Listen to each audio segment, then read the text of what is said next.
Assalamualaikum warahmatullahi wabarakatuh. Waalaikumsalam Waalaikumsalam warahmatullahi warahmatullahi wabarakatuh. Innal hamdalillah nahmaduhu wa nasta'inuhu wa nastaghfiruh wa na'udzu billahi min shururi anfusina wa min sayyiati a'malina. May yahdihillahu fala mudilla lahu wa may yudlil fala hadiyalah. Asyhadu an la ilaha illallah wahdahu la syarika lah wa asyhadu anna Muhammadan 'abduhu wa rasuluh.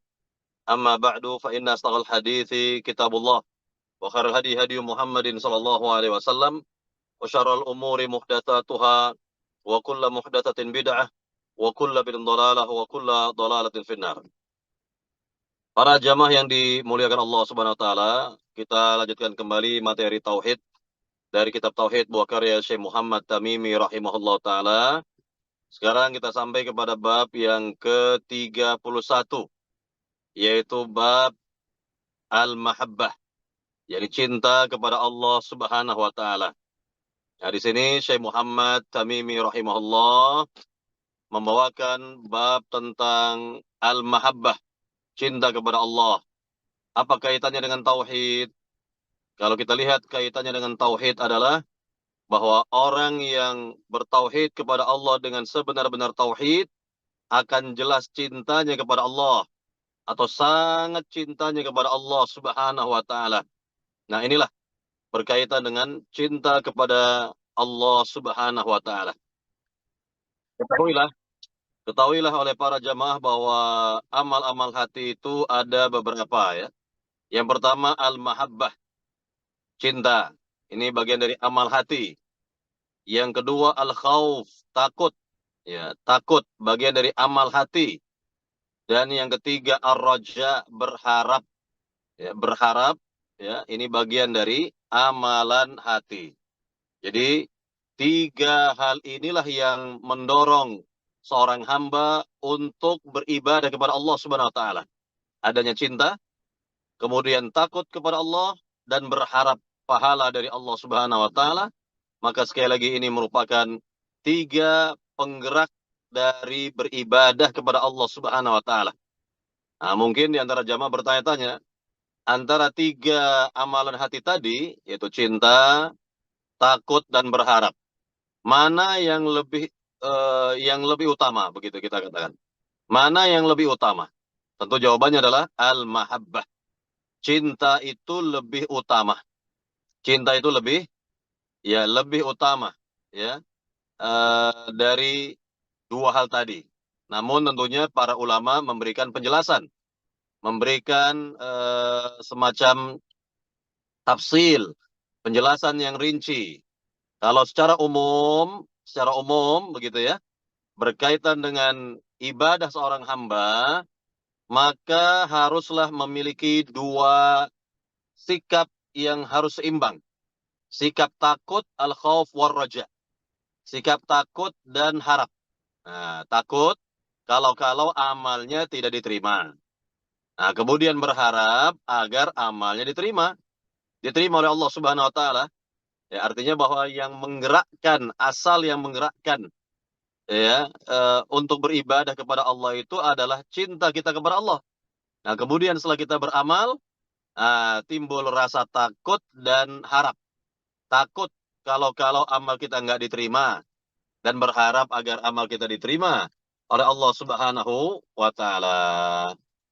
Kemudian dirinci lagi oleh para ulama kita. Kalau dalam keadaan sehat, maka sikap khauf, takut kepada Allah harus lebih dikedepankan. Kenapa? Karena orang sehat bisa berbuat apa saja. Tapi kalau dalam keadaan sakit, maka sikap roja, ini dia, sikap roja atau berharap itu harus lebih dominan, harus lebih besar, agar dia ya berharap rahmat Allah Subhanahu wa taala, kesembuhan dari Allah Subhanahu wa taala, kan begitu. Ya. Atau misalnya lagi dirinci lagi, kalau seorang ingin berbuat kebaikan, ya, untuk berbuat kebaikan sekali lagi, maka yang lebih dominan adalah ya roja, berharap agar kebaikannya diterima oleh Allah Subhanahu wa taala. Dan kalau ingin berbuat maksiat misalnya, berbuat dosa, maka sikap khauf atau takut harus lebih dikedepankan ya agar tidak jadi berbuat dosa dan maksiat. Nah, begitulah penjelasan dari para ulama kurang lebih berkaitan dengan ya takut kepada Allah, berharap kepada Allah, dan sebelumnya adalah al-mahabbah, cinta kepada Allah Subhanahu wa taala. Baik, para jamaah yang dimuliakan Allah Subhanahu wa taala, kita lihat ya dalil-dalil yang dibawakan di sini oleh Syekh Muhammad Tamimi dari bab yang ke-31 mengenai al-mahabbah, cinta kepada Allah Subhanahu wa taala. Nah, tadi sudah kita sebutkan terlebih dahulu bahwa orang yang bertauhid kepada Allah Subhanahu wa taala dengan sebenar-benar tauhid akan jelas cintanya kepada Allah. Akan jelas cintanya kepada Allah Subhanahu wa taala. Ya, contoh Allah Subhanahu wa taala berfirman dalam surat Ali Imran ayat 31. Ini sebelum kita masuk kepada dalil ya. Dari surat Ali Imran ayat 31, apa kata Allah? Qul in kuntum tuhibbunallaha fattabi'uni yuhibbukumullah wa yaghfir lakum dzunubakum wallahu ghafurur rahim. Katakanlah wahai Muhammad kepada manusia, seandainya kalian mengklaim cinta kepada Allah, maka ikutilah aku. Yani ikutilah Rasulullah sallallahu alaihi wasallam, niscaya kalian akan dicintai oleh Allah dan dosa-dosa kalian akan dihapus oleh Allah dan Allah Maha Pengampun lagi Maha Penyayang. Nah, ini berkaitan dengan yakni tauhidul ittiba, yaitu hanya Rasulullah yang kita ikuti. Hanya Nabilah yang kita ikuti di dalam beragama ini. Kalau kita mengaku cinta kepada Allah Subhanahu wa taala. Karena cinta kita kepada Allah akan membawa kepada cinta kita kepada Rasulullah sallallahu alaihi wasallam, dikarenakan mencintai Rasul adalah perintah Allah Subhanahu wa taala. Ya, sekali lagi, mencintai Rasul, ittiba kepada beliau dalam rangka kita cinta kepada Allah Subhanahu wa taala. Baik, para jamaah yang dimuliakan Allah Subhanahu wa taala, sekarang kita lihat ya.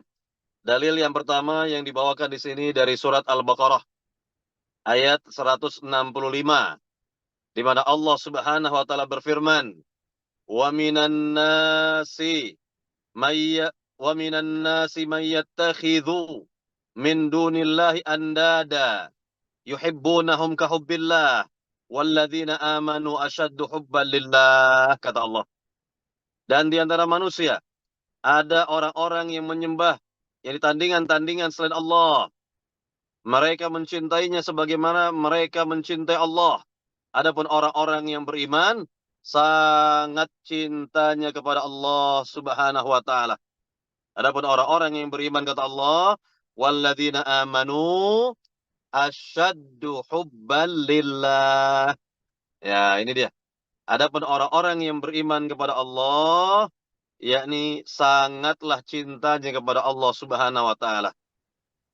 Lihatlah oleh para jamaah bagaimana dua golongan manusia ini, sikap cinta mereka kepada Allah akan terlihat jelas.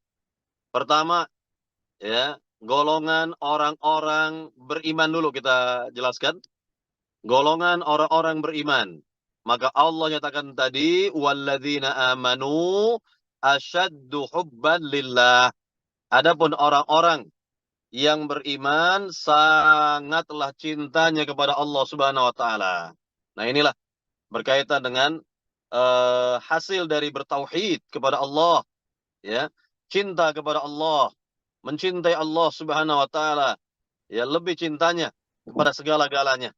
Sangat mencintai Allah Subhanahu wa taala. Ini golongan yang pertama. Golongan yang kedua adalah orang-orang musyrikin, orang-orang musyrik yang Allah katakan tadi, wa minan nasi may yattakhidhu min dunillahi andada yuhibbunahum ka hubbillah. Dan di antara manusia ada yang menjadikan tandingan-tandingan bagi Allah, yang mereka cinta kepada tandingan-tandingan atau sekutu-sekutu itu sebagaimana mereka mencintai Allah. Nauzubillah min dzalik. Nah, di sini Allah sangat murka kepada orang-orang musyrikin karena yang asalnya cinta itu ditujukan kepada Allah, ini cinta dalam peribadatan ya.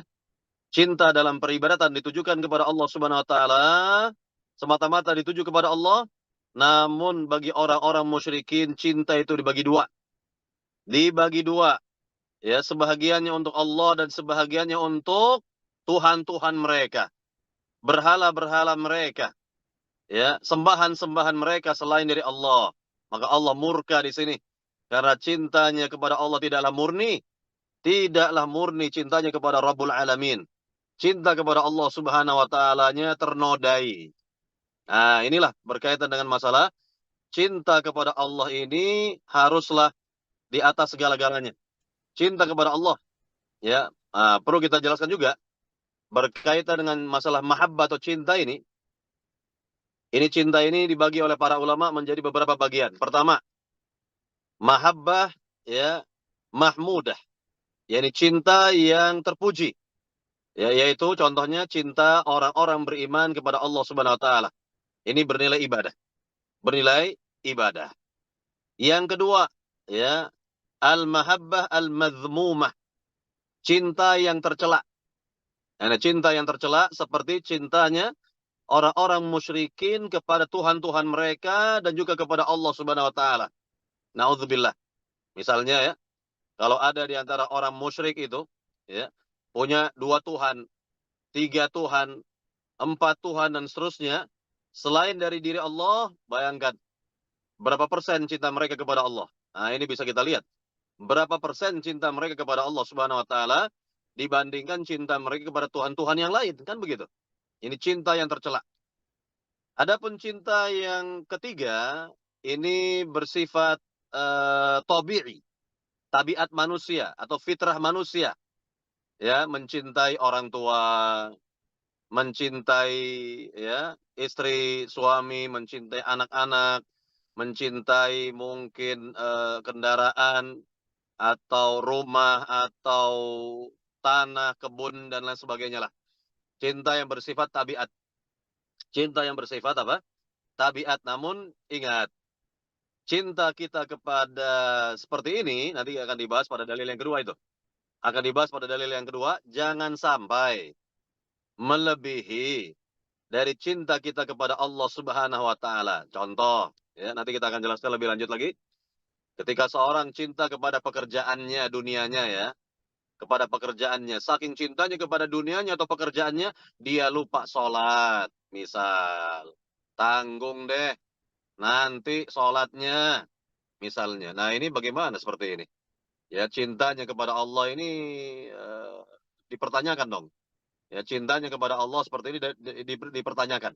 Ya, katanya cinta kepada Allah. Namun ketika yakni dia harus sholat, maka dia lupakan sholat, bahkan wal'iyadzubillah lewat waktu sholatnya itu. Nasallallahu salamata wal afiyah. Nah, ini tidak benar.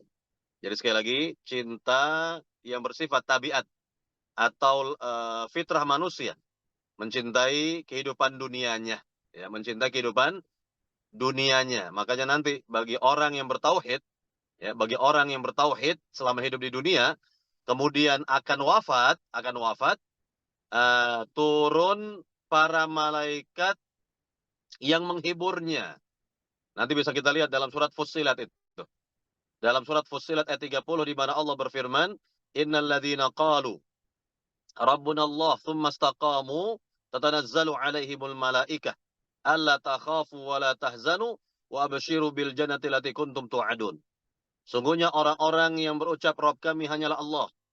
Kemudian mereka istiqomah dengan tauhidnya. Turunlah para malaikat. Nah, turunnya para malaikat ini ketika si hamba mau meninggal. Dalam keadaan sakaratul maut.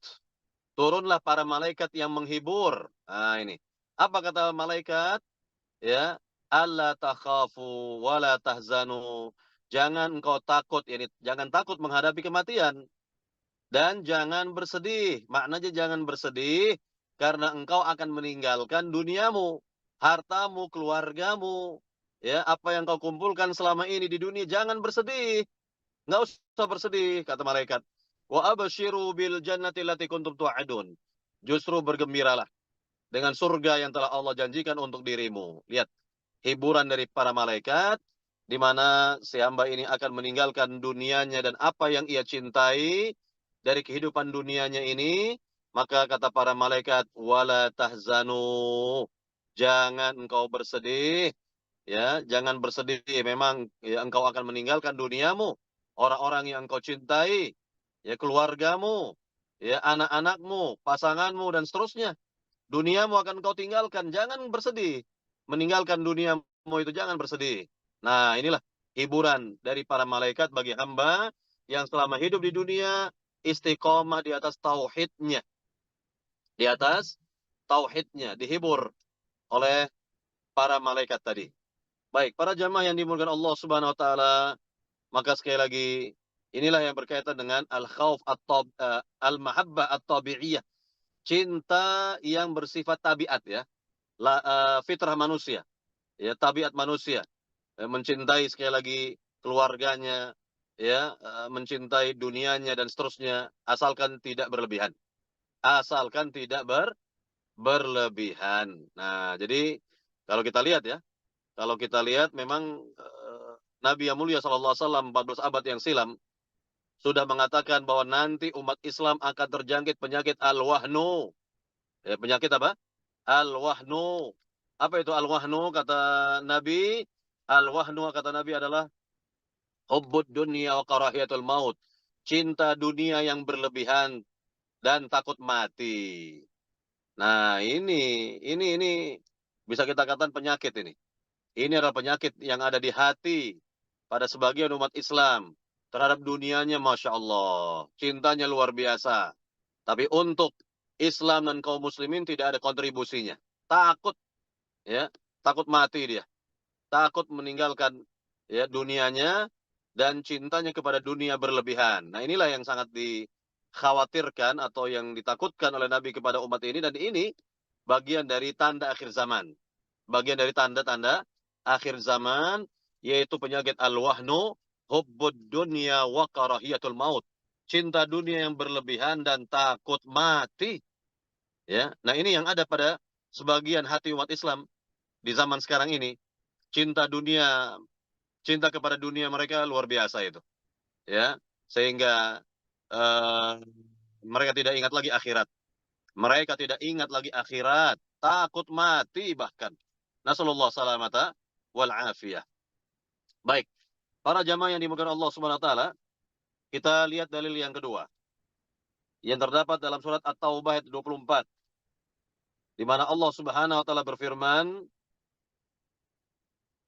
"Qul in kana aba'ukum wa abna'ukum wa ikhwanukum wa azwajukum wa ashiratukum wa amwalun iktaraftumuha wa tijaratun takhshawna kasadaha wa masakinu tardawnaha ahabba ilaikum minallahi wa rasulih wa jihadin fi sabilih fatarabbasu hatta ya'tiyallahu bi amrih." Artinya, katakanlah wahai Muhammad kepada manusia, jika bapak-bapak kalian, ini orang tua kalian, anak-anak kalian, saudara-saudara kalian, istri-istri kalian, keluarga kalian, harta kekayaan yang kalian usahakan, perniagaan, bisnis yang kalian khawatirkan kerugiannya, dan rumah-rumah tempat tinggal kalian yang kalian sangat sukai adalah lebih kalian cintai daripada Allah dan Rasul-Nya, dan dari berjihad di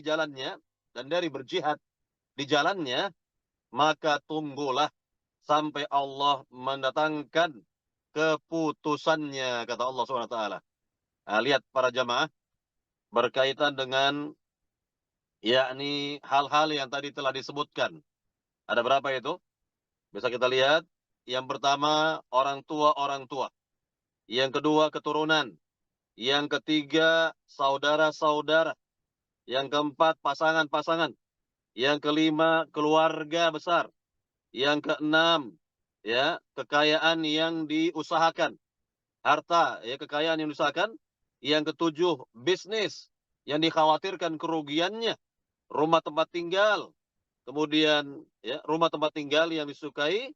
Nah, ini ada 8 kurang lebih yang memang biasa atau lazimlah ya dicintai oleh kebanyakan manusia.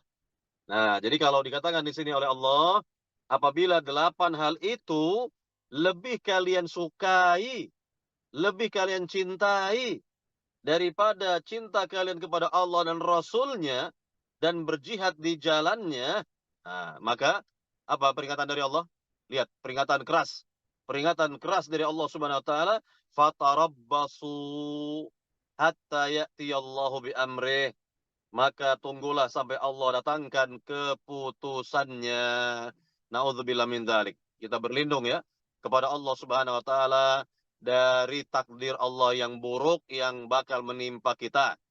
Nah, ini kita berlindung darinya. Maka kita meminta selalu kepada Allah kebaikan-kebaikan, ya, keberkahan-keberkahan hidup, ya. Nah, ini diantaranya adalah lebih mencintai Allah dan Rasul-Nya daripada 8 hal tadi.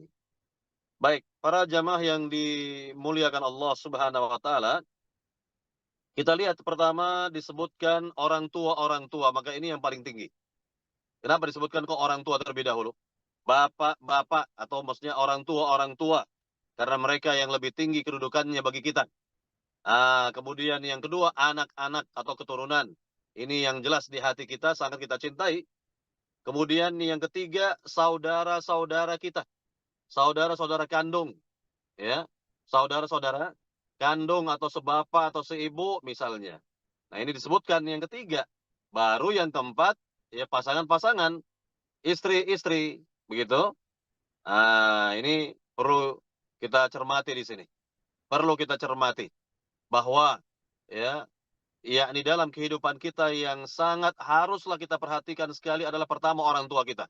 Ini bagi yang masih memiliki orang tua tentunya, yakni berbaktilah kepadanya atau yakni istimewa kalau kedua-duanya masih ada. Ya, kedua-duanya masih ada, maka kesempatan untuk berbakti kepada kedua orang tua tersebut.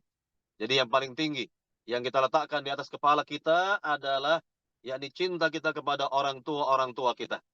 Nah, kemudian yang kedua baru kepada keturunan atau anak-anak, ya, kepada anak-anak atau keturunan. Kemudian yang ketiga kepada saudara-saudara kita sekandung, sebapak, seibu. Lalu karena kita hidup bersama mereka, ya, lahir dari perut yang sama barangkali, kan begitu, ya, sedara, sedaging begitu dengan saudara kita, eh, jelas mereka memiliki keutamaan bagi kita semua, atas kita semua, memiliki keutamaan atas kita semua.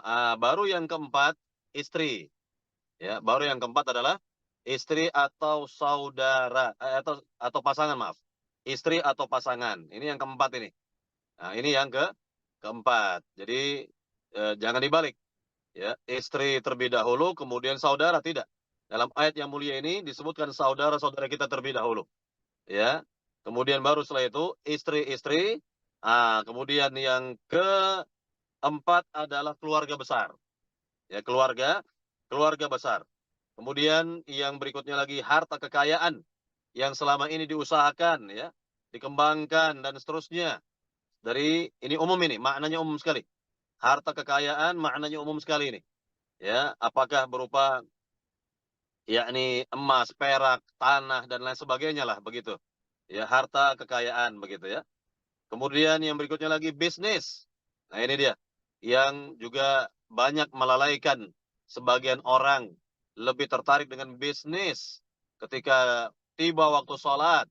Bahkan ya waktu sholat tersebut hampir habis atau bahkan bisa saja yakni selesai dari waktu sholat, ya sudah berakhir waktu sholat namun belum sholat juga. Ya, sibuk dengan apa? Sibuk dengan bisnis katanya. Ya, sibuk dengan bisnis. Ini masih rapat nih katanya. Atau lain sebagainya. Inilah yang dicari-cari oleh sebagian orang atas dunia ini. Padahal urusan dunia kata Nabi, ya, Nabi sangat menghinakan dunia dan seisinya. Bayangkan, ada 3 ungkapan, ya, ada tiga ungkapan dari Nabi tentang, ya, Nabi mengungkapkan apa itu dunia. Pertama, Nabi ungkapkan dunia itu seperti bangkai kambing yang Nabi tunjuk di hadapan para sahabat, bangkai anak kambing begitu. Ya, Nabi tawarkan, siapa di antara kalian? Kata Nabi, yang mau bangkai ini. Ya, tentu enggak ada yang mau. Siapa yang mau bangkai? Bangkai anak kambing, kan begitu. Ya, nah itulah dunia kata Nabi. Yang kedua, sayap nyamuk kata Nabi. Dunia itu bagaikan sayap nyamuk. Namun itulah yang sangat diusahakan, diupayakan oleh manusia. Di apa namanya ya? Terus dikejar dan dikejar dunia itu, bisnis itu dan sebagainya. Ya, nah, itu sayap nyamuk kata Nabi. Dan yang ketiga dunia itu bagaikan kotoran manusia kata Nabi. Nah, tiga hal ini tidak ada yang enak ya. Tiga hal ini tidak ada yang bagus, tidak ada yang indah gitu. Ya, tiga-tiganya sama-sama terhina. Tiga-tiganya sama-sama terhina, itulah tentang gambaran Nabi mengenai dunia yang oleh sebagian orang sangat-sangat dikejar, sangat-sangat diinginkan. Ya, wal'iyadzubillah. Kalau yang menginginkan dunia itu non-muslim, kita nggak perlu bicara. Karena memang hidup mereka untuk dunia. Hidup mereka untuk dunia. Itu non-muslim. Nah, tapi masalahnya adalah yang mengejar dunia itu adalah muslim. Orang Islam. Cintanya luar biasa kepada dunianya ini. Ya, kepada apa? Kepada dunianya ini. Nah, inilah yang kita lihat pada sebagian orang, wal'iyadzubillah, kecintaan mereka kepada dunianya ini melebihi kecintaan mereka kepada Allah dan Rasulnya. Ya. Kemudian jihad di jalan Allah Subhanahu wa taala. Makna jihad ini. Ini saya jelaskan apa makna jihad. Makna jihad itu maknanya sangat luas sebenarnya. Jihad maknanya adalah badlul wus'i li'i'la'i kalimatillah. Mengerahkan segenap kemampuan untuk memuliakan agama Allah. Jadi usaha apa saja dalam rangka memuliakan agama Allah, maka itu jihad. Contoh yang sedang dilakukan oleh para jamaah yang hadir ya di majelis ini ya adalah dalam rangka memuliakan agama Allah, yaitu belajar ilmu agama, belajar ilmu tauhid, belajar ilmu tauhid dalam rangka memuliakan agama kita ini ya. Maka ini bagian dari jihad. Dan inilah jihad terbesar. Seperti inilah yang belajar ilmu agama, inilah jihad terbesar bagi umat Islam di zaman sekarang. Kenapa? Kenapa seperti itu? Dikatakan jihad yang paling besar? Karena kebanyakan umat Islam ini awam terhadap agamanya sendiri. Contoh bisa dibuktikan oleh para jamaah. Silakan para jamaah buktikan. Tanya itu kepada masyarakat, ya, di mana Allah berada? Aina Allah? Di mana Allah berada? Ya, paling-paling ada yang ya bengang-bengong ya, nggak tahu apa jawabannya, atau ada pula yang menjawab Allah itu di mana-mana, atau ada juga yang menjawab Allah itu lebih dekat dari apa namanya urat nadi, urat leher apa berbagai macam jawaban, berbagai macam jawaban yang tidak ada contoh, tidak sesuai dengan Al-Quran dan hadis Nabi. Padahal apa? Padahal Allah Subhanahu wa taala telah menerangkan langsung tentang dirinya berada di mana. Contoh ya, dalam surat Thaha ayat 5 Allah berfirman, Ar-Rahmanu 'alal 'arsyis tawa. Allah yang Maha Pemurah bersemayam di atas arsy, di atas singgasananya. Arsy Allah itu berada di langit ketujuh, di atas langit ketujuh begitu. Dan Nabi pernah bertanya kepada budak wanita di zamannya, ya, Aina Allah, kata Nabi. Di mana Allah berada? Jawab budak ini, fis sama, sambil menuju ke langit, fis sama, di langit, gitu. Kemudian pertanyaan yang kedua, man ana? Siapa aku ini? Jawab budak tersebut adalah anta Rasulullah, engkau adalah utusannya Allah. Maka Nabi bersabda kepada majikan budak ini, i'tikha fa innaha mu'minah. Bebaskanlah ia, merdekakanlah ia karena ia bagian dari orang yang beriman. Tergolong dari orang beriman. Ya, tergolong dari orang beriman. Jadi inilah tentang ya pertanyaan yang bisa kita ajukan kepada masyarakat, kepada umat Islam. Ya, nah inilah fenomenanya. Banyak umat Islam yang awam terhadap agamanya sendiri, nggak paham mengenai agamanya sendiri, nggak paham bagaimana bertauhid, nggak paham bagaimana mencontoh Rasul dalam kehidupan sehari-hari, ya nggak paham itu, ya. Nah inilah fenomena umat Islam, fenomenanya, ya. Contoh, misalnya mereka mengklaim cinta Allah, cinta Rasul, cinta Allah, cinta Rasul, namun dalam aplikasi kehidupan jauh dari cinta Allah, cinta Rasul. Ya, misal yang sangat jelas sekali lah dalam kehidupan kita sehari-hari kita masih melihat di antara mereka sendiri makan dan minum dengan tangan kiri, nggak pakai bismillah lagi, langsung makan, langsung minum. Ah, mana ini cintanya kepada Allah, mana cintanya kepada Rasul, ya. Jadi yang seperti ini eh, adalah hanya klaim di lisan saja, di bibir saja, namun tidak ada bukti dari cinta kepada Allah, cinta kepada Rasul Sallallahu Alaihi Wasallam. Baik, para jamaah yang dimuliakan Allah Subhanahu Wa Taala.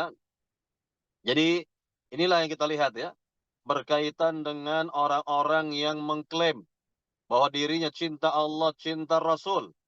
Maka ya mereka pada dasarnya wajib yakni lebih mencintai Allah dan Rasulnya dari 8 hal yang tadi telah disebutkan dalam ayat yang mulia ini. Dan kalau tidak, na'udzubillah min dzalik, maka akan terkena ancaman. Apa ancamannya? Allah tadi nyatakan dalam ayat yang mulia ini, akhir dari ayat ini, fatarabbasu hatta ya'tiyallahu bi amrih, maka tunggulah sampai Allah datangkan keputusannya. Ya, ini dia.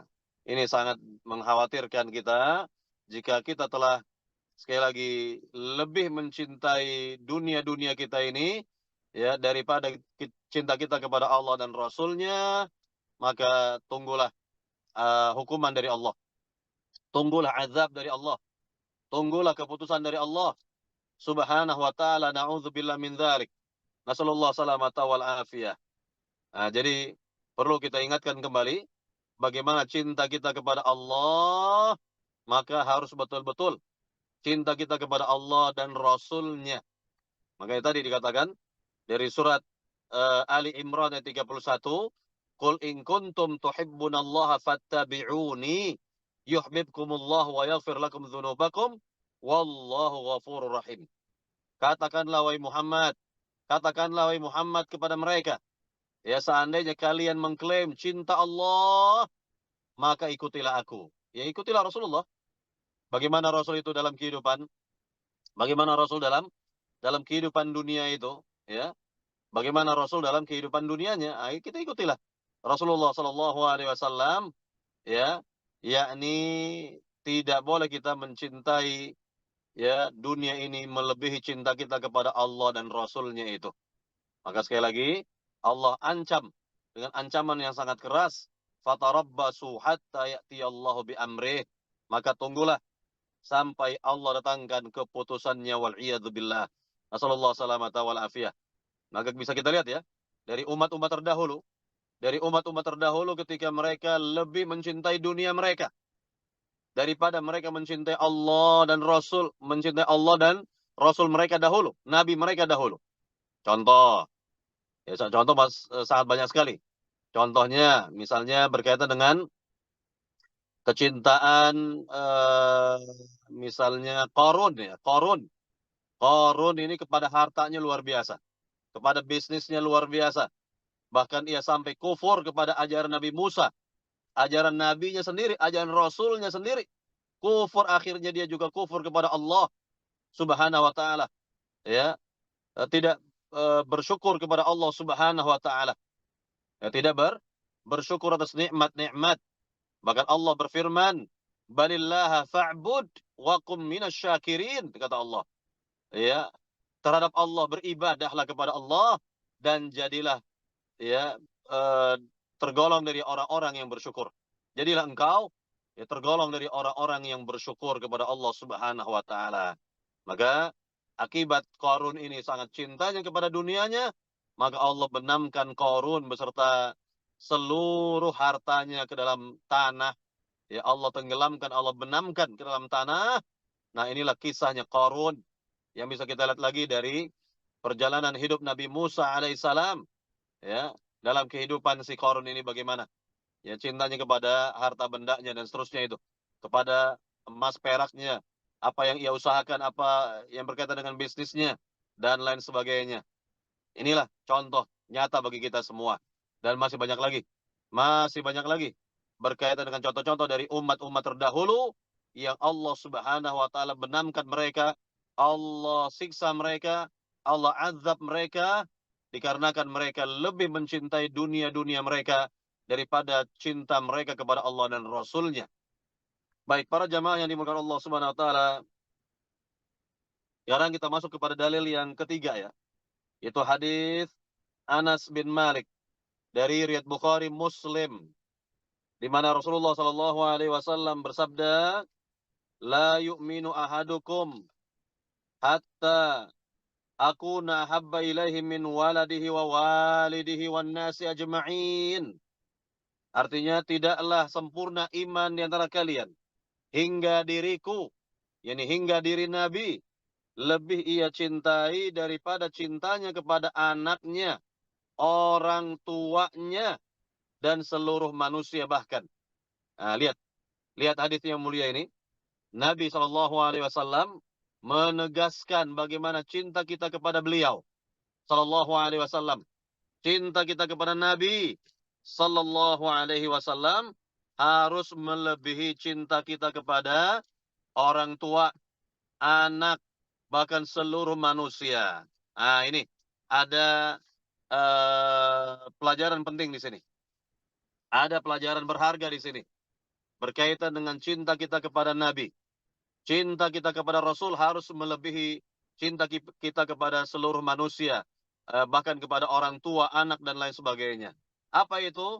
Ya, yaitu kalau kita betul-betul cinta kita kepada Nabi atau Rasul, maka begitu kita ditimpa musibah, ya, wafat orang yang kita cintai, orang tua yang kita cintai, anak yang kita cintai, siapapun yang kita cintai wafat, maka akan terasa ringan. Akan terasa ringan. Kenapa ringan?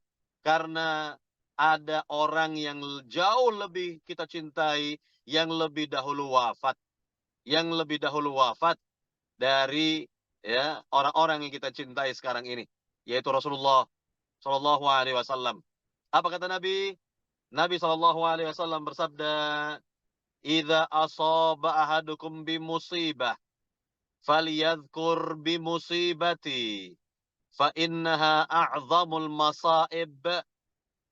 Apabila di antara kalian tertimpa musibah, yaitu wafatnya orang yang dicintai, maka segeralah, kata Nabi, segeralah dia ingat dengan musibah yang menimpa diriku, yaitu kematianku, kata Nabi Sallallahu Alaihi Wasallam.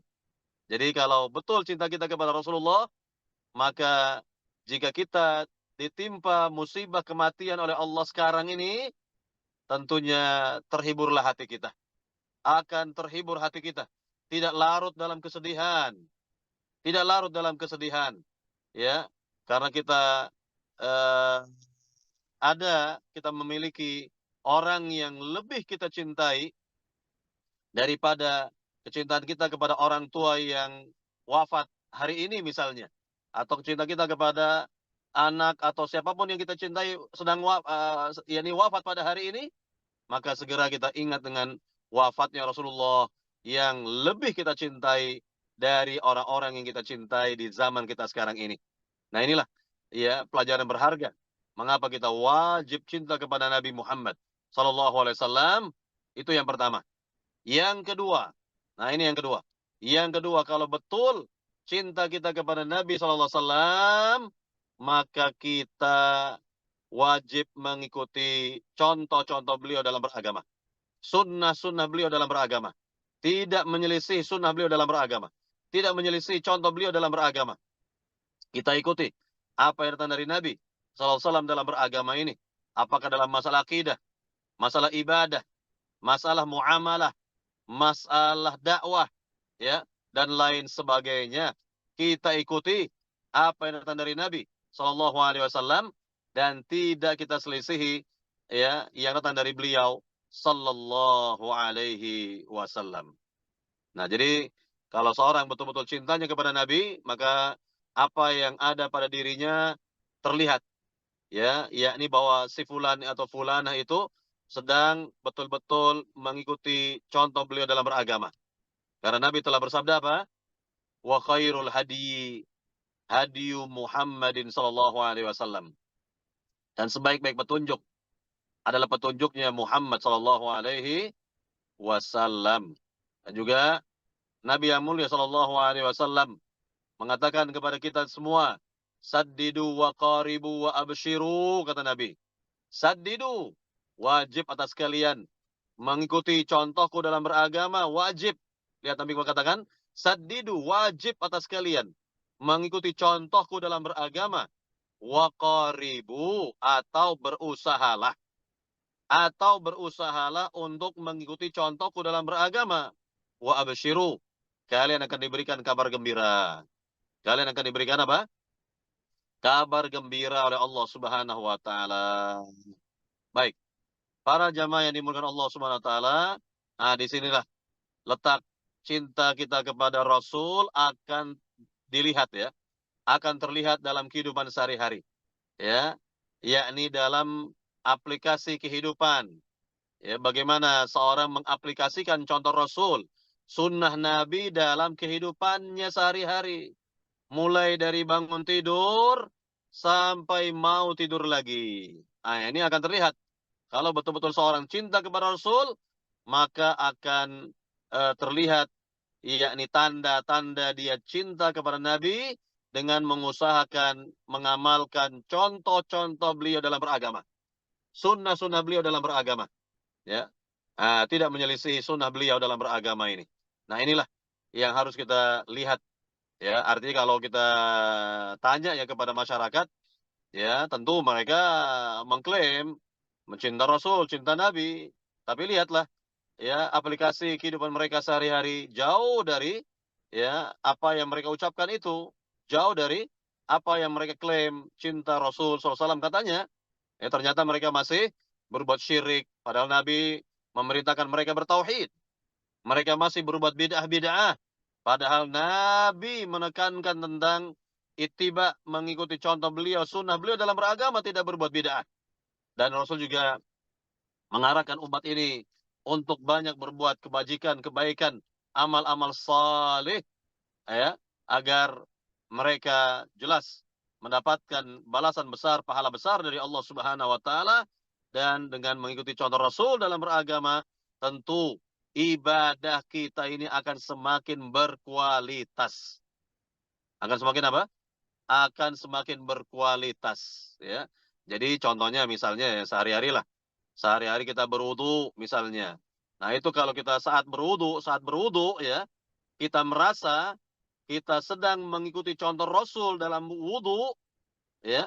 Bagaimana Rasul berwudu, kita berusaha untuk mengikuti contoh beliau dalam berwudu, maka itu lebih berkualitas di hadapan Allah Subhanahu wa taala. Contohnya lagi, ketika sholat misalnya juga, dari takbir sampai salam. Kalau kita kerjakan sholat, dari takbir sampai salam, kita merasa sedang mengikuti contoh Rasul. Bagaimana Rasul bertakbir, bagaimana bersedekap, bagaimana beliau ruku, bagaimana beliau i'tidal, bagaimana beliau sujud, sampai bagaimana beliau salam, kita berusaha mengikuti contoh dari beliau, maka itulah ibadah yang sangat berkualitas di hadapan Allah. Ibadah yang sangat berkualitas di hadapan Allah Subhanahu wa taala. Karena Nabi mengatakan apa?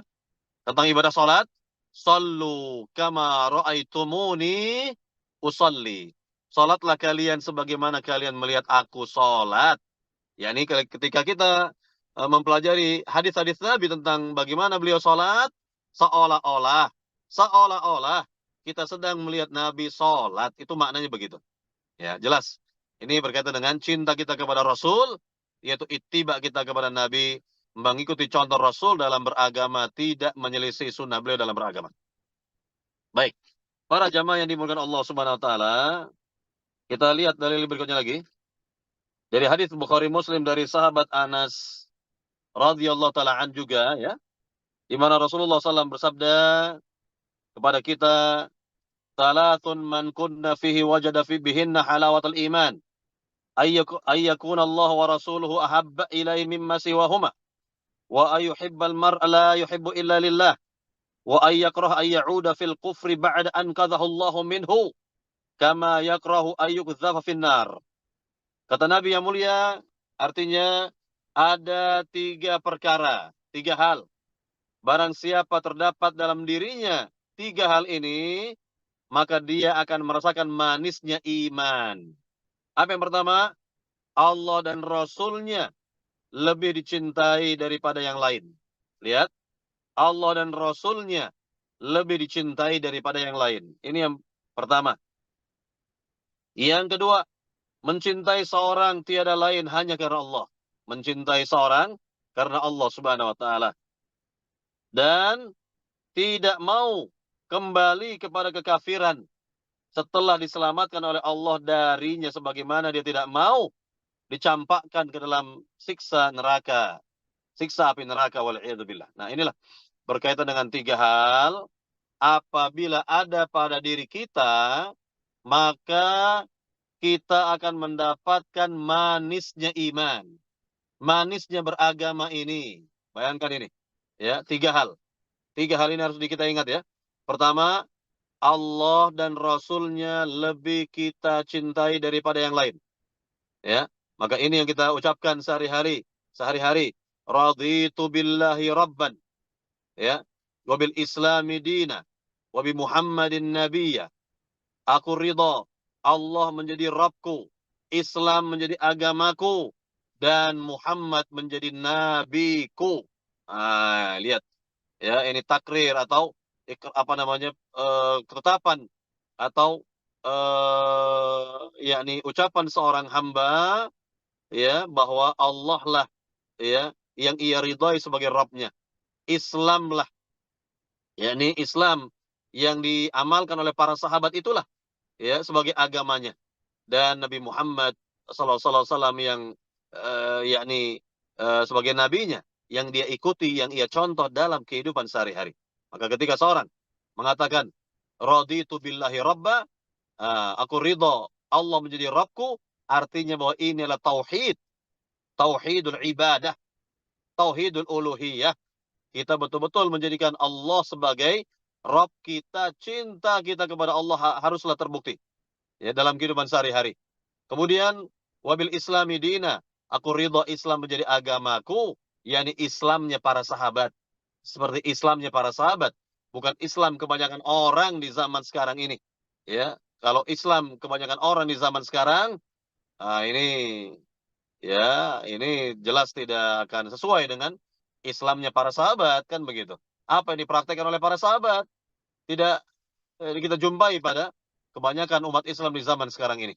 Kemudian yang ketiga, yakni wa bi Muhammadin nabiyya, dan aku ridha Nabi Muhammad sallallahu alaihi wasallam sebagai nabiku. Artinya kalau ridha Nabi, ya, beliau menjadi nabi kita, menjadi rasul kita, maka itu harus kita ikuti. Harus kita cintai dan kita ikuti. Nah, inilah, ya, kita akan mendapatkan manisnya beragama, manisnya iman jika Allah dan Rasulnya lebih kita cintai.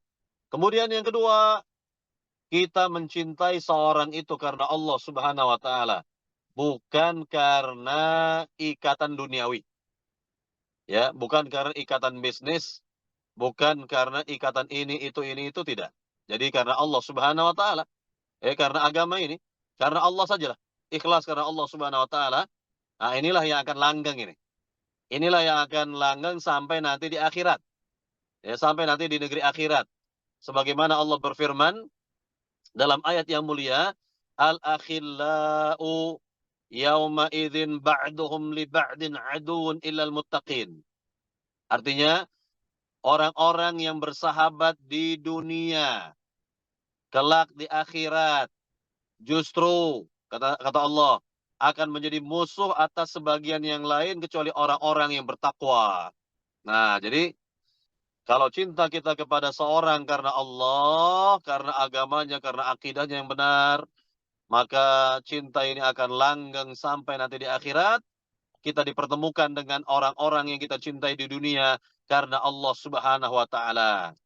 Ya, karena Allah Subhanahu wa taala. Jadi cinta itu akan abadi sampai nanti di akhirat.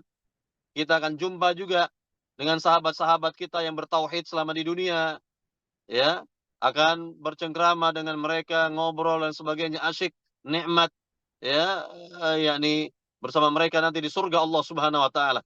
Ya, al-akhillau yauma idzin ba'duhum li ba'din adun ilal muttaqin kata Allah. Jadi hanya orang-orang muttaqin, hanya orang-orang yang bertakwa, yakni bertauhid maknanya. Bertauhid yang akan berjumpa nanti di akhirat di surga Allah Subhanahu wa taala. Ya, jadi inilah ya tujuan kita saling mencintai karena Allah Subhanahu wa taala. Ya, kita juga menginginkan perjumpaan kita di dunia dan perjumpaan kita di akhirat di surga Allah Subhanahu wa taala.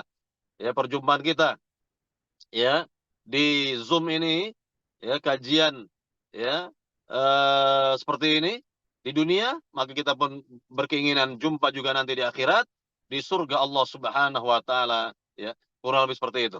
Amin ya rabbal alamin. Kemudian juga yang ketiga, tidak mau kembali kepada kesyirikan, ke bid'ah. Tidak mau kita kembali kepada syirik, kepada bid'ah dan perbuatan dosa dan maksiat lainnya.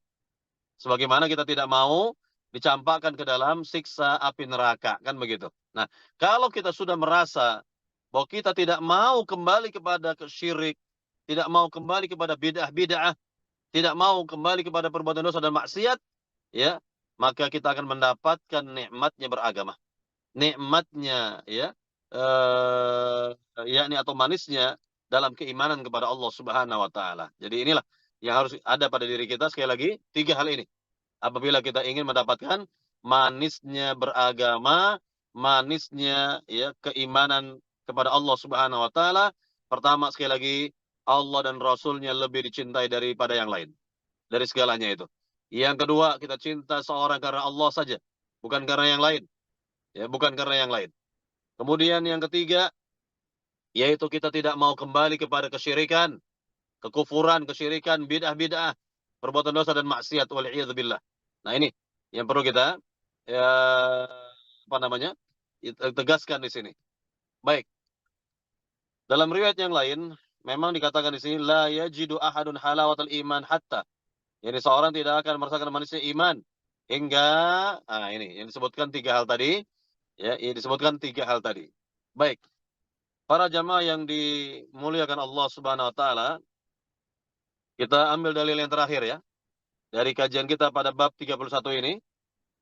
Dalil yang terakhir dari Ibnu Abbas, dari sahabat Ibnu Abbas radhiyallahu taala anhum ajma'in, ya, radhiyallahu taala anhuma, dia mengatakan, "Man ahabba fillah wa abghadha fillah wa wala fillah wa 'ada fillah fa innama tunalu wilayatullah bidzalik wa lan yajida 'abdun ta'mal iman wa in kathurat salatuh wa siyamuh hatta yakuna kadzalik wa qad sarat 'amatu mu'aqatin nas 'ala amri dunya wa dzalika la yujdi 'ala ahlihi syai'an."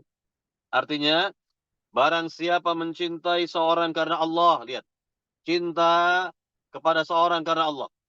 Yang kedua, membenci karena Allah juga. Kemudian yang ketiga, membela seorang karena Allah dan memusuhi karena Allah.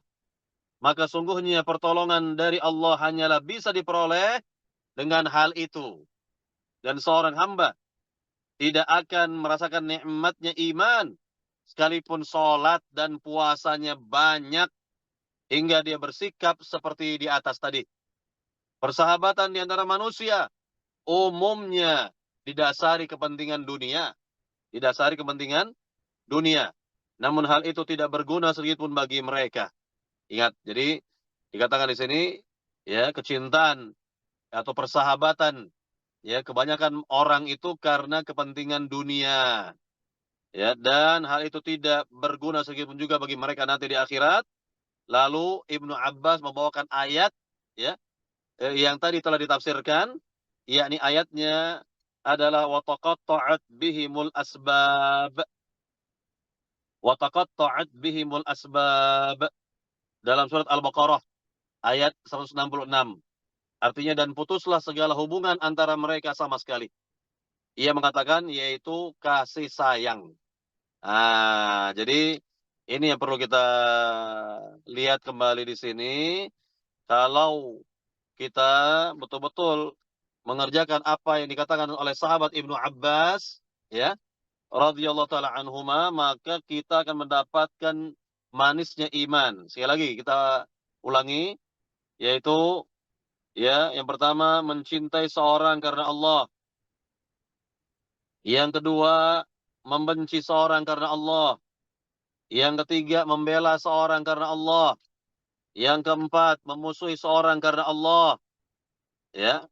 Nah, ini akan mendapatkan pertolongan Allah Subhanahu wa taala, ya. Dan dikatakan seorang tidak akan merasakan nikmatnya iman sekalipun sholat dan puasanya banyak sampai ia dapat bersikap seperti di atas tadi. Mencintai seorang karena Allah, ya. Membenci karena Allah, membela orang karena Allah, memusuhi seorang karena Allah Subhanahu wa taala. Nah, ini penting untuk kita lengkapi dari apa yang tadi telah kita ambil dari hadis Nabi Shallallahu Alaihi Wasallam di atas tadi. Nah, ini apa yang Ibnu Abbas jelaskan ini sebagai tafsir, ya, dari ayat yang terdapat dalam surat Al-Baqarah ayat 166 yang tadi kita baca, wa taqatta'at bihimul asbab, dan putuslah segala hubungan antara mereka sama sekali, yaitu putuslah yakni putuslah kasih sayang, ya, yakni di antara mereka. Arti karena kecintaan itu didasari karena dunia, ya, kepentingan-kepentingan dunia yang tadi kita jelaskan, karena yakni kepentingan bisnis, kepentingan ini itu bersifat duniawi, bukan karena Allah Subhanahu wa taala, maka ini tidak akan langgeng. Ini akan putus dengan berakhirnya bisnis misalnya, atau salah seorang dari mereka bangkrut, ya, jatuh bisnisnya, maka habislah persaudaraan, habislah kecintaan di antara mereka dan seterusnya. Nah, inilah yang bisa kita lihat kebanyakan orang seperti itu, ya, adanya. Baik, para jamaah yang dimuliakan Allah Subhanahu wa taala, ya, untuk lebih eh, apa namanya? eh, luas lagi pembahasan kita, bisa kita buka sesi soal jawab dari apa yang kita jelaskan tadi dari bab yang ke-31 tentang al-mahabbah. Untuk bab berikutnya mungkin agak panjang ini penjelasannya, sehingga kita tunda, ya, untuk pembahasan berikutnya bab yang ke-32, takut karena Allah Subhanahu wa taala itu. Ya, maka silakan kepada pembawa acara untuk memimpin soal jawab, ya, memandu soal jawab. Jika ada pertanyaan dari para jamaah dipersilakan. Taib, silakan. Saya Ustaz. Jazakallah khair. Baik, kakak-kakak yang mau bertanya terkait dengan pembahasan kita pada hari ini, yaitu mencintai karena Allah, dapat melakukan raise hand dan bertanya langsung kepada Ustadz atau diketik di kolom chat. Baik, kita ini sampai sebelum asar ya kakak-kakak semuanya. Jadinya diharapkan bisa cepat. Jadinya yang baru bergabung pun silahkan kakak-kakak semuanya. Baik Ustadz, Ana coba mencari konklusi gitu. Jadinya terhadap bab ini Ustadz. Jadinya kalau karena begitu banyak orang mengaku mencintai Allah. Jadinya tetapi amalan-amalan hariannya itu eh, tidak memperlihatkan hal tersebut. Bahkan kecenderungannya eh, melakukan banyak-banyak kesyirikan. Jadinya pada bab ini kita ngelihat bahwa jika kalau memang mengakui cinta kepada Allah, maka kita harus mengikuti yang Allah sampaikan, bahwa mengikuti Allah yang sampaikan yaitu mengikuti Al-Quran dan As-Sunnah, mengikuti apa yang Rasulullah contohkan, mengikuti apa yang Rasulullah ajarkan. Jadinya teknisnya seperti itu. Eh, Begitu ya Ustadz ya.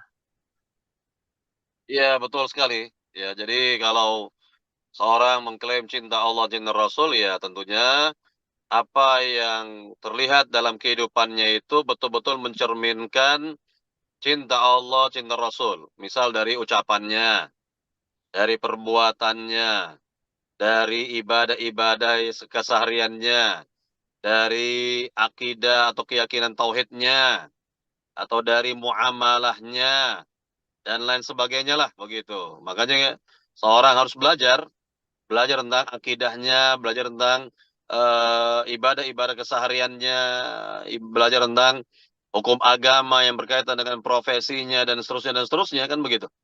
Nah, ini untuk dia bisa ittiba kepada Nabi sebagai perwujudan cintanya kepada Rasul Shallallahu Alaihi Wasallam. Nah, kalau sudah dia buktikan dalam kehidupan sehari-hari cintanya kepada Rasul dengan ya aplikasi diaplikasikan dalam kehidupan sehari-hari, maka itu berarti jelas dia pun cinta kepada Allah Subhanahu wa taala, maka Allah pasti akan mencintainya, dosa-dosanya akan dihapus oleh Allah.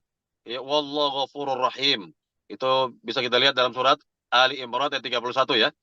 Dari surat Ali Imran ayat 31, "Qul in kuntum tuhibbunallaha fattabi'uni yuhibbukumullah wa yaghfir lakum dzunubakum wallahu ghafurur rahim." Katakanlah wahai Muhammad kepada manusia, seandainya kalian mengklaim mencintai Allah, ikutilah aku, ikutilah Rasul. Niscaya kalian akan dicintai oleh Allah, dosa kalian akan dimaafkan oleh Allah, ya. Dan Allah Maha Pengampun lagi Maha Penyayang. Allah Maha Pengampun lagi Maha Penyayang. Nah, ini ya. Ini perlu kita fahami di sini berkaitan dengan uh, bukti-bukti nyata lah dalam kehidupan sehari-hari. Ya, kita buktikan dalam aplikasi kehidupan, ya mulai kita bangun tidur sampai kita tidur kembali. Nah, itu semua ada contoh dari Rasul, semua ada contoh dari Nabi Sallallahu Alaihi Wasallam. Nah, kurang lebih begitu. Apalagi dalam masalah bertauhid, ya Nabi telah mencontohkan bagaimana beliau bertauhid kepada Allah Subhanahu Wa Taala dan diikuti oleh para sahabat. Bagaimana para sahabat bertauhid kepada Allah Subhanahu Wa Taala kan begitu. Nah, jadi kalau kita lihat ya, cintanya para sahabat ini. Cintanya para sahabat kepada Allah dan Rasulnya itu tiada tandingannya. Tiada tandingannya. Contoh. Ini ada nggak nih orang di zaman sekarang seperti ini contohnya nih ya. Yakni Abu Dahdah. Nama sahabat ini kita sebut Abu Dahdah gitu ya. Ya, Abu Dahdah. Dia ini seorang yang termasuk kaya raya. Punya beberapa kebun korma. Kalau di zaman itu orang kaya raya itu dilihat dari kebun kormanya. Ya, dia memiliki beberapa kebun korma gitu ya. Suatu hari Abu Dahdah ini berada di kebun kurma yang sangat ia cintai. Sangat dicintai lah pokoknya kebun kurmanya itu karena hasilnya Masya Allah ya ketika panen. Dia ini bersama istri dan anak-anaknya dalam kebun kurma itu. Lalu dari luar kebun kurma ada utusan Nabi. Ya, yakni dengan suara yang keras. Sang utusan ini menyampaikan pesan dari Nabi agar umat Islam ya bersodakoh, umat Islam berinfak dan bersodakoh begitu. Apa yang terjadi pada Abu Dahdah yang sedang menikmati kebun kurma beserta istri dan anaknya?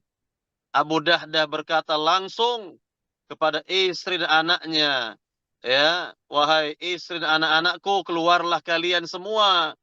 Keluar kalian semua dari kebun kurma ini. Karena satu kebun kurma ini sudah saya infakkan karena Allah Subhanahu wa taala. Ada nggak yang seperti ini kira-kira di zaman sekarang? Ada nggak? Ada nggak yang seperti ini kira-kira di zaman sekarang? Ya. Masya Allah. Nah, ini kan hal yang luar biasa, hal yang luar biasa yang terjadi di zaman Rasul, di zaman para sahabat, ya. Masya Allah ini, ya, Masya Allah ini. Contohnya lagi, contohnya ya. eh yakni ketika Nabi memberikan motivasi untuk berinfak dan bersedekah. Maka datanglah Umar Al-Khattab membawa 50% dari seluruh kekayaannya. Bayangkan, 50%. 50% dari kekayaannya. Umar itu termasuk ya ini tajir muslim, pedagang lah ya. Di masa itu 50% dari kekayaannya, dan Umar berkata dalam hatinya, saya hari ini akan mengalahkan infaknya Abu Bakar As-Siddiq. Nah, ini berlomba-lomba dalam kebaikan mereka. Tiba-tiba datanglah Abu Bakar membawa 100% seluruh kekayaannya di hadapan Nabi. Dan Nabi bertanya kepada Abu Bakar, "Fama abqaita li ahlik?" Wahai Abu Bakar, apa yang engkau sisakan? Apa yang kau tinggalkan untuk keluargamu? Kalau engkau berikan atau engkau infakkan seluruh kekayaanmu ini. Apa kata Abu Bakar? Lihat, lihat keimanan yang luar biasa dari Abu Bakar. Allah wa Rasulah. Saya tinggalkan bagi mereka Allah dan Rasulnya. Nah, ini ada nggak orang seperti ini di zaman sekarang? Ya, kira-kira ada nggak orang seperti ini? Orang yang cintanya kepada Allah dan Rasulnya itu, lihat aplikasi dalam kehidupan para sahabat seperti itu. Ya, ini para sahabat kalau kita lihat ya, orang-orang kaya dari para sahabat itu seperti orang yang nggak takut miskin. Seperti orang yang tidak takut miskin. Nah, inilah yang kita lihat dari para sahabat radhiyallahu taala anhum ajma'in. Ya, jadi kalau kita rupiahkan di zaman sekarang, itu para sahabat harta yang mereka infakkan itu nggak main-main. Bukan 1 juta, 2 juta. Ini kalau kalangan ini ya, kalangan saudagar ya, kalangan seperti Abu Bakar Siddiq, Utsman bin Affan, ya, dan sahabat-sahabat lain, kalau dirupiahkan itu sudah miliaran sekali infak mereka itu. Ya, itu infaknya para sahabat. Infaknya para sahabat. Lihat kebun kurma yang luas miliknya Abu Dahdah yang hasil panennya itu luar biasa, melimpah itu. Itu berapa kalau kita rupiahkan di zaman sekarang? Ya. Nah, itulah berkaitan dengan bagaimana cinta mereka kepada Allah dan Rasul terlihat dalam aplikasi kehidupan mereka, ya, bukti nyata dalam kehidupan mereka sangat-sangat luar biasa. Contohnya lagi. Contohnya lagi cinta mereka kepada Rasul. Nah, ini ada seorang ibu-ibu, ya, sahabat wanita di zaman Nabi. Begitu selesai perang Uhud, ya, selesai perang apa? Perang Uhud, di mana umat Islam mengalami kekalahan dalam perang Uhud. Maka kita lihat wanita ini, ibu ini yang ikut perang, dari keluarga ibu ini adalah bapaknya, suaminya, dan anak laki-lakinya. Anak laki-lakinya. Maka begitu datang pasukan Islam ke negeri Madinah, ya, ke negeri Madinah, maka ada prajurit pasukan atau prajurit Islam mengabarkan kepada ibu ini, "Ya Ummah, isbiri, wahai ibu, bersabarlah, ya, karena bapakmu telah mati syahid, telah gugur dalam medan perang." Apa jawaban ibu ini? Lihat-lihat cintanya kepada Rasul. Betul, ibu ini sedih mendengar bapaknya itu mati syahid. Apa kata si ibu ini? Aina Rasulullah? Di mana Rasul berada? Apakah Rasul juga mati syahid atau masih hidup? Di mana Rasul berada? Lalu dikabarkan lagi, wahai ibu, suamimu juga telah mati syahid. Ya, maka tetap, ya, yang keluar dari lisan ibu ini adalah aina Rasulullah? Di mana Rasul berada? Di mana Rasul berada? Lalu dikabarkan, wahai ibu, anak laki-lakimu juga telah mati syahid. Tetap lagi-lagi dia bertanya, aina Rasulullah? Di mana Rasul berada? Lalu kata prajurit ini, itu Bu, lihat di sana itu ada Rasulullah. Maka segera wanita ini pergi menuju Rasulullah SAW, dan ketika melihat bahwa Rasul masih hidup, maka wanita ini mengatakan, innal musibata ba'daka jalal. Sungguh musibah yang menimpa selain dirimu, wahai Rasul, itu kecil. Lihat, ya, yakni sekali lagi, musibah yang menimpa yakni bapakku, suamiku, anak laki-lakiku itu tidak ada apa-apanya. ya, dibandingkan dengan musibah yang menimpa dirimu, wahai Rasul. Lihat cintanya kepada Rasul. Cintanya kepada Nabi. Lihat, ini aplikasi. Ya, betul-betul. Kenyataan ini. Kenyataan dalam kehidupan para sahabat. Bagaimana para sahabat itu? Cintanya kepada Rasul. Ah, ini Masya Allah ini. Tiada bandingnya. Tiada bandingnya.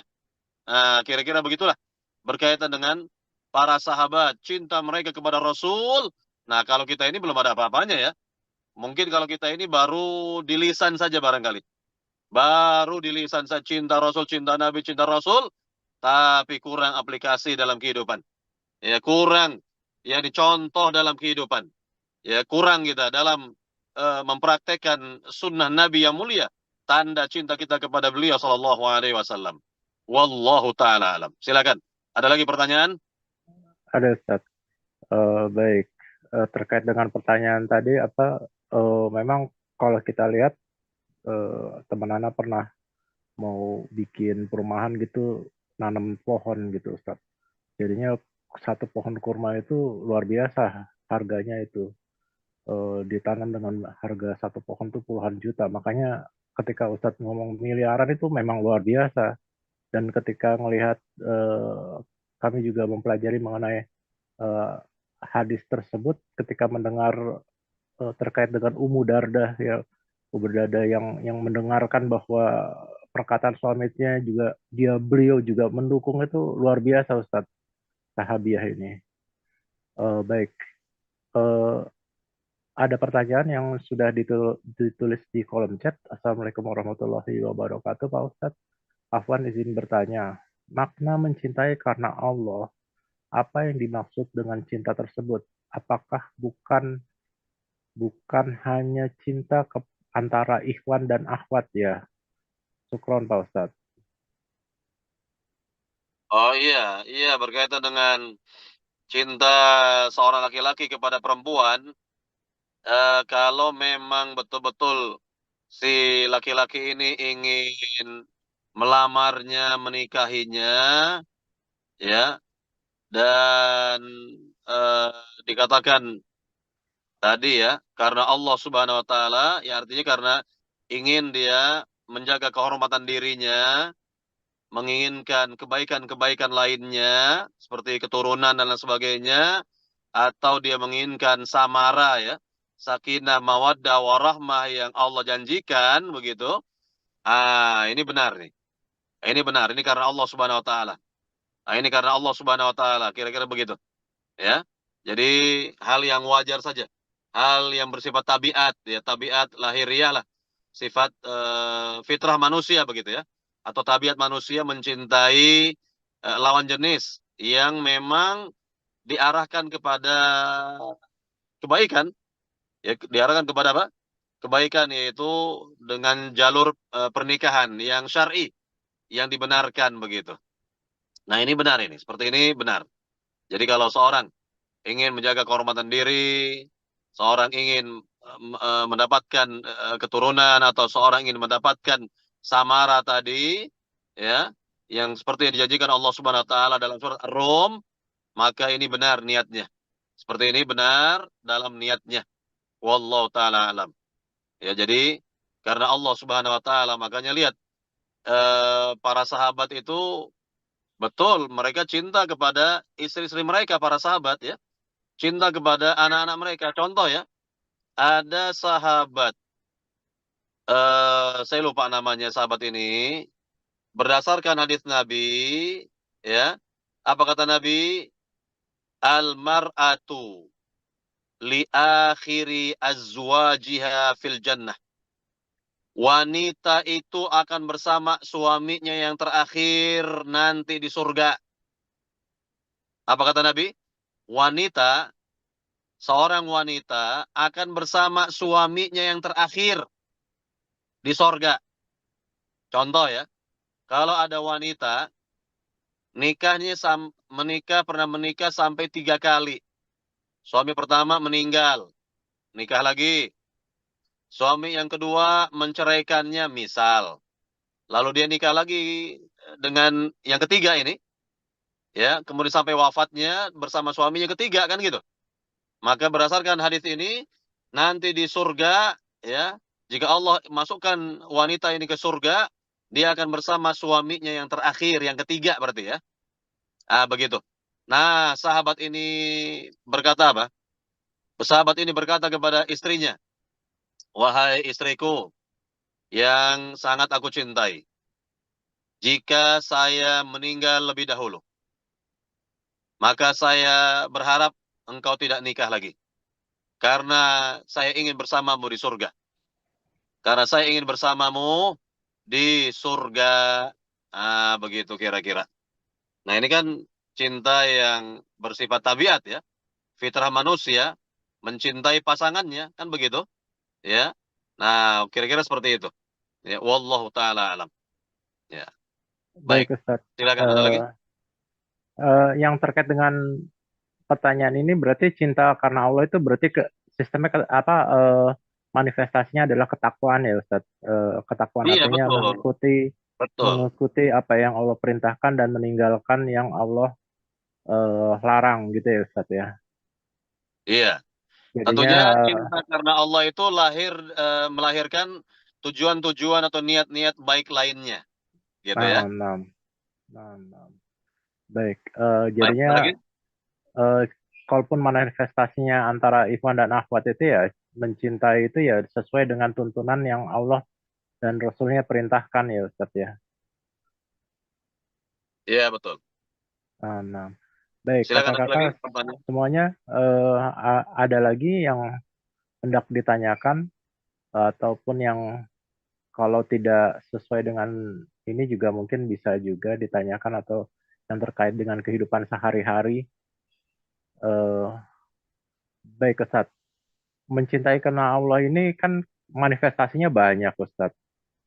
Eh, manifestasinya artinya kehidupan sehari-hari, cinta karena Allah, selain kita beribadah dan lain-lainnya, itu mau bermuamalah dan lain-lainnya itu. Apakah eh, di zaman ini kan banyak ya Ustadz yang mengatakan jadinya kurafat-kurafat gitu Ustadz. Dia melakukan ini supaya ini itu supaya menggait cinta kepada Allah. Jadinya apakah kita juga perlu berhati-hati Ustadz dalam menuntut ilmu kaitannya agar manifestasi cinta kita kepada Allah itu benar Ustadz. Mohon Iya, tentunya tanggapannya seperti Ustadz. itu ya. Iya, tentunya kita selektif dalam kehidupan kita, apalagi dalam belajar ilmu agama tidak sembarang orang kita jadikan sebagai guru.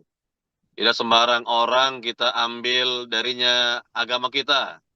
Hendaknya kita lihat siapa narasumber, siapa ustadznya, siapa gurunya itu. Nah, ini harus kita betul-betul perhatikan dengan baik dan benar. Jangan sampai kita sekali lagi terkecoh ya dalam kehidupan ini dan yakni ujung-ujungnya menyengsarakan diri kita gitu. Ujung-ujungnya sengsara kita ini. Nah, kira-kira seperti itu. Jadi kita bisa mengambil pelajaran berharga dari seekor lebah ya. Lebah yang kecil fisiknya namun selektif dalam hidupnya. Lihatlah lebah, dia hanya berkelompok dengan sesama lebah saja. Nggak ada itu lebah ya berkelompok dengan capung, dengan laler, ya nggak ada. Ya, dengan sama lebah juga. Yang kedua, lebah hinggap di bunga-bunga yang bermanfaat untuk dirinya. Tidak semua bunga dia hinggapi, ya. Tidak semua bunga dia hinggapi ya. Ah, kalau bunga bangkai nggak mungkin pula dia datang kepadanya. Ya, kepada bunga-bunga yang bermanfaat lah kepada dirinya dia akan datang kan begitu. Dan dia pun akan mengeluarkan dari tubuhnya yang bermanfaat bagi dirinya, bagi manusia bahkan itu madu. Nah, ini lebah nih bisa kita petik pelajaran berharga dari sisi kehidupan lebah ya. Kecil badannya, fisiknya namun selektif hidupnya, Masya Allah. Sehingga Allah abadikan, lebah ya bagian dari nama surat dari Al-Quran Al-Karim. Kan begitu. An-Nahl. Ya, nah ini berkaitan dengan lebah tadi. Ya, Wallahu ta'ala alam. Silakan. Ada pertanyaan? Baik Silakan. Ustaz. Ada pertanyaan langsung, Kanila silakan. Assalamualaikum Pak Ustadz. Waalaikumsalam. Silakan. Assalamualaikum warahmatullahi wabarakatuh Pak Ustadz. Afwan Pak Ustadz, tadi izin bertanya dong. Tadi kan Pak Ustadz cerita apa tuh tadi yang kalau seorang istri itu seandainya dia masuk surga, nanti akan sama kalau dua-duanya masuk surga dia akan bersama suaminya yang terakhir, ya Iya. kan? Terus udah gitu sementara ini saya nggak tahu ya benar Pak, salah saya dapat ini. Katanya wanita itu kalau nggak boleh terlalu lama menjanda Iya. karena supaya biar ada yang jagain gitu ya Pak Ustadz ya. Nah, terus Iya. tuh gimana tuh Pak Ustadz? Padahal dia maunya sama misalnya dia nih ya karena suaminya dia lebih senengnya sebenarnya sama yang meninggal gitu. Terus tapinya Baik. kan karena memang ada anjuran itu ya mohon penjelasannya Pak Ustadz. Syukron. Iya. Iya, baik. Memang sahabat tadi kan mengatakan kepada istrinya ini, wahai istriku, seandainya saya meninggal lebih dahulu, jangan saya berharap, ya kan? Ini sebagai apa namanya ya? Masukan saja, bukan hal yang wajib ya. Sebagai masukan saja lah, usulan saja dari suami. Seandainya aku meninggal lebih dahulu, saya berharap engkau tidak nikah lagi, karena saya ingin bersamamu di surga. Nah, ini kan berdasarkan hadis Nabi tadi kan gitu. Tetapi ini hanya sifatnya apa tadi? Anjuran, ya, atau apa namanya? Masukan lah ya, bukan suatu hal yang wajib. Nah, sekarang tinggal kembali kepada wanita itu saja. Kembali kepada si perempuan itu bagaimana dia dalam kehidupannya di dunia ya tersebut.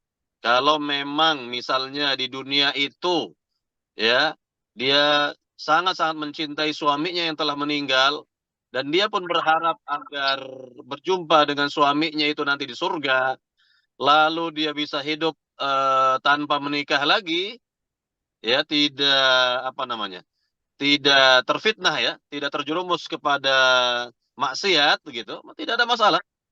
Ya. Tidak ada masalah kalau dia tidak menikah lagi. Ah, begitu. Nah, tapi kalau ada faktor-faktor lain, gitu ya, sehingga dia memilih yang terbaik yaitu menikah setelah dia berpikir, dia memilih untuk menikah lagi tidak ada masalah. Artinya ini diserahkan kepada si perempuannya, kepada wanita ini, gitu ya. Kembali lagi kepada si perempuannya bagaimana dia mensikapi hidup atau sisa hidupnya di dunia. Ya, sisa umurnya di dunia. Apakah sekali lagi dia ingin bertahan ya tanpa menikah lagi karena dia berharap nanti di surga bersama suaminya yang telah meninggal itu, atau dia memilih untuk menikah lagi karena beberapa faktor. Ya, itu pilihan bagi wanita tersebut ya. Begitu Om ya. Begitu Bu ya, seperti itu ya kurang lebih. Wallahu taala alam. Baik, silakan. Tapi Baik, Ustaz. tapi jadi Afan Pak Ustadz nambah dikit. Jadi berarti boleh ya si perempuan itu ya ya udah dia menjanda aja seumur hidup supaya dia ketemu sama suaminya yang pertama, misalnya suaminya meninggal duluan. Ya boleh kalau itu yang dia pilih. Maksudnya Boleh-boleh nggak kan saja. waktu itu emang ada hadisnya ya Pak Ustadz bahwa perempuan itu nggak boleh nggak boleh lama-lama diri menjanda gitu loh. Iya, itu kalau ada faktor-faktor yang dikhawatirkan dia terjerumus kepada dosa misalnya. Maka kalau seperti itu ya tentu dia mungkin memilih untuk menikah lagi lebih baik. Ya, wallahu taala alam. Oh ya. Oh, oke, baik Pak Ustadz. Syukron jazakallahu khair. Iya. Baik, Kak Riza, ada yang mau ditanyakan? Silakan, Kak Riza. Ya, syukran Akhi Ibrahim. Assalamualaikum warahmatullahi wabarakatuh, Ustadz. Izin bertanya. Waalaikumsalam warahmatullahi wabarakatuh. Silakan. Ya Ustadz, jadi tadi Ustadz menjelaskan tentang cinta yang merupakan tabiat ya. Jadi bagaimana seorang muslim yang cerdas ini ya, selalu berusaha untuk menjadikan cinta yang merupakan tabiat ini ya, itu juga menjadi sebuah mahabbah yang karena Allah gitu, Ustaz. Jadi mohon saran-sarannya, nasihat-nasihat ya, Ustaz. Jadi seorang suami yang cinta kepada istri, istri kepada suami, kepada anak-anak dan sebagainya. Tapi dia berusaha juga untuk menjadikan cinta yang merupakan tabiat ini itu bisa menjadi cinta yang karena Allah. Itu aja, Ya, Ustaz. ya, jadi cintanya bernilai ibadah ya, cintanya bernilai ibadah, berpahala begitu. Yaitu, yakni misalnya si suami karena cintanya kepada istri, maka dia arahkan istrinya kepada kebaikan-kebaikan. Ya, kepada apa yang Allah ridhoi, ya, kepada apa yang menjadi contoh dalam kehidupan Nabi SAW. Ya, diarahkan istrinya, ya, ngaji juga, ya, dan seterusnya, menjaga sholat lima waktunya, diingatkan terus, ya, diingatkan terus istrinya untuk beribadah kepada Allah, banyak-banyak bersedekah, banyak-banyak beramal saleh, gitu ya, karena cinta kepada istri dan juga kepada anak sama. Kita ya sering ingatkan anak itu sholat gitu ya, jangan tinggalkan sholat ya, dan seterusnya, kan begitu. Cinta kita kepada anak jangan sampai kita melupakan apa namanya, cinta kita kepada Allah dan Rasulnya, sehingga cinta kita kepada anak atau istri ataupun yang lainnya, nah ini bisa bernilai ibadah, bisa bernilai ibadah. Atau contohnya lagi misalnya seorang berbisnis dengan niatnya di hati untuk kontribusinya kepada Islam dan kaum muslimin. Nah, pastilah bisnisnya seperti ini akan diridhai oleh Allah Subhanahu wa taala dan diberi pahala besar oleh Allah Subhanahu wa taala, kan begitu. Atau lagi misalnya ya tentunya dia punya apalah ya dalam kehidupan dunia ini, karena dia fahami bahwa harta kekayaannya ini adalah amanah dari Allah. Ya, amanah dari Allah Subhanahu wa taala, kan begitu. Yang dia akan berkontribusi untuk Islam dan kaum muslimin. Sehingga apa yang Allah berikan kepadanya itu jelas ya bermanfaat ya baginya di dunia sampai di akhirat. Ya, kira-kira begitu. Jadi yang jelas yakni kehidupan seorang muslim itu adalah dalam rangka mencari pahala sebesar-besarnya ya di sisi Allah Subhanahu wa taala dengan apa yang dia miliki. Nah, itulah untuk kehidupannya di akhirat. Jadi sebenarnya dari apa yang diusahakan oleh seorang, dimiliki oleh seorang dari kekayaan dan seterusnya, maka yang menjadi miliknya, yang menjadi milik seorang itu adalah yang dia infakkan, yang ia sodakohkan, yang ia apa namanya eh, keluarkan zakatnya dan seterusnya. Nah, itulah milik pribadinya. Nah, nanti kalau dia tinggalkan, apa yang ia tinggalkan dari harta benda ya bukan miliknya dia lagi. Menjadi milik ahli waris. Menjadi milik dari ahli waris. Ya. Jadi apa yang menjadi miliknya itu adalah yang dia infakkan, sodakohkan kepada orang untuk Islam dan kaum muslimin. Ah, itulah miliknya. Miliknya nanti di akhirat. Miliknya nanti di akhirat. Jadi apa yang ditinggalkan justru bukan milik dia. Yang ditinggalkannya itu milik ya ahli waris, kan begitu. Jadi sekali lagi kecintaan seorang kepada pasangannya, kepada keturunannya, kepada harta bendanya akan bernilai ibadah kalau betul-betul dia arahkan semuanya itu kepada ketaatan kepada Allah dan Rasulnya, ketaatan kepada Allah dan Rasulnya. Nah, begitu kira-kira. Ya, jadi si kepala keluarga inilah yang bertanggung jawab nanti di hadapan Allah, sebagaimana Nabi bersabda, kullukum ra'in wa kullukum mas'ulan an ra'iyatih. Setiap kalian adalah pemimpin dan pasti akan ditanya atas apa yang dipimpinnya, kata Nabi sallallahu alaihi wasallam. Minimal kita memimpin diri sendiri dan memimpin keluarga kita. Nah, kira-kira begitu. Jadi kita arahkan istri, kita arahkan anak, kita arahkan ya harta kekayaan kita, bisnis kita dan seterusnya untuk ya akhirat kita, untuk kepentingan akhirat kita. Nah, kira-kira seperti itu. Ya, kira-kira seperti itu. Jadi inilah berkaitan dengan ya ini apa yang bisa kita lakukan ya, kebaikan untuk keluarga kita ya, untuk ini apa saja yang kita cintai ya untuk kepentingan akhirat kita ya. Wallahu taala alam. Baik, silakan ada Baik, lagi? baik Ustaz.